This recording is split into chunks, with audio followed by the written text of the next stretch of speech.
ഒടുവിൽ സുരേഷ് ഗോപിക്കെതിരെ കെ മുരളീധരൻ വായ തുറന്നു. ഈ തെരഞ്ഞെടുപ്പിൽ 3ാം സ്ഥാനത്തേക്ക് പോകുന്നതിന്റെ അങ്കലാപ്പാണ് സുരേഷ് ഗോപിക്കുള്ളതെന്നാണ് കെ മുരളീധരൻ പറഞ്ഞത്. മുൻ മുഖ്യമന്ത്രി കെ കരുണാകരന്റെ ഭാര്യ സഹോദരിയുടെ വീട്ടിൽ സുരേഷ് ഗോപി സന്ദർശനം നടത്തിയതിൽ പ്രതികരിച്ചാണ് മുരളീധരൻ രംഗത്ത് വന്നത്.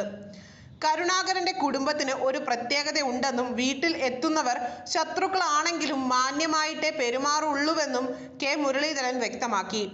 വീട്ടിൽ വരുന്നവരെ ഗെറ്റ് ഔട്ട് അടിക്കുന്ന പാരമ്പര്യം ഞങ്ങളുടെ കുടുംബത്തിനില്ല.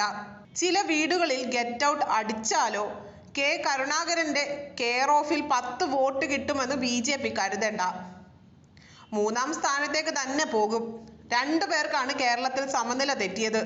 1 BJPക്ക്, 2 കേരളത്തിന്റെ മുഖ്യമന്ത്രിക്ക്. സംഭവത്തിൽ സുരേഷ് ഗോപിയും പ്രതികരിച്ചിരുന്നു. താൻ അവിടെ പോയി വോട്ട് അഭ്യർത്ഥിച്ചിട്ടില്ല എന്നും വോട്ട് ചെയ്യുന്നത് അവരുടെ സ്വാതന്ത്ര്യമാണെന്നുമാണ് ചെമ്പ് ഗോപി പറഞ്ഞത്. യോഗ്യമെന്ന് തോന്നുന്നതാണ് വ്യക്തികൾ ചെയ്യുക.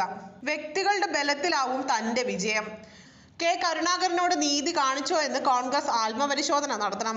കെ കരുണാകരന്റെ കുടുംബവുമായുള്ള തന്റെ ബന്ധം രാഷ്ട്രീയത്തിനും അതീതമാണ്. അത് ഇനിയും തുടരണം.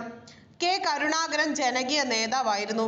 കരുണാകരന്റെ ശവകുടീരം സന്ദർശിക്കണോ എന്ന് തന്റെ നേതാക്കൾ പറയട്ടെ. ഒരിടത്തും കടന്നു കയറില്ല. പാർട്ടി നേതൃത്വം അനുവദിച്ചാൽ സന്ദർശിക്കുമെന്നും സുരേഷ് ഗോപി പറഞ്ഞു. ഇടതുപക്ഷത്തിന് നല്ല അടിത്തറയുള്ള മണ്ണാണ് തൃശൂരെന്ന് മന്ത്രി ഡോക്ടർ ആർ ബിന്ദു പറഞ്ഞു. തൃശൂർകാർ എക്കാലത്തും മതനിരപേക്ഷത ചേർത്തു പിടിക്കുന്നവരാണ്. ക്രൈസ്തവരും മുസ്ലിങ്ങളും ഹിന്ദുക്കളും എല്ലാം ചേർന്ന സാമുദായിക ഐക്യം ഇവിടെയുണ്ട്. ഇടതുപക്ഷത്തിന് നല്ല അടിത്തറയുള്ള മണ്ണാണിത്. കഴിഞ്ഞ തിരഞ്ഞെടുപ്പുകൾ പരിശോധിച്ചാൽ ഇത് മനസ്സിലാകും. തൃശൂരിലെ സ്ഥാനാർത്ഥി VS സുനിൽകുമാർ ജനങ്ങൾക്കിടയിലുള്ള നേതാവാണ്. സാധാരണക്കാരുമായി ഇടപഴകി വളർന്നയാളാണ്. ജനപ്രിയനും അനുഭവ സമ്പന്നനുമാണ്. വ്യക്തിപരമായി പറയാറില്ലെങ്കിലും NDA സ്ഥാനാർത്ഥിയെപ്പറ്റി പറയാതിരിക്കാനാവില്ല. ജന്മിത്വത്തിന്റെ അവശിഷ്ടങ്ങൾ പേറുകയും ജനങ്ങളെല്ലാം പ്രജകളാണെന്ന് ധരിക്കുകയും ഫ്യൂഡൽ ഉച്ചനീചത്വങ്ങളിൽ അഭിമുഖീകരിക്കുകയും ചെയ്യുന്നയാളെ ജനം സ്വീകരിക്കുമോ? UDF സ്ഥാനാർത്ഥി ജനകീയനായി വന്നയാളാണെന്ന് സ്വയം പ്രചരിപ്പിക്കുകയാണ്. മുൻപ് നിയോഗിക്കപ്പെട്ട സ്ഥാനാർത്ഥി സ്വന്തം പേര് മായ്ച്ചു കളഞ്ഞാണ് അദ്ദേഹത്തെ സ്വീകരിച്ചത്. പിന്നെ ഉണ്ടായ നാടകങ്ങൾ കണ്ടതാണല്ലോ.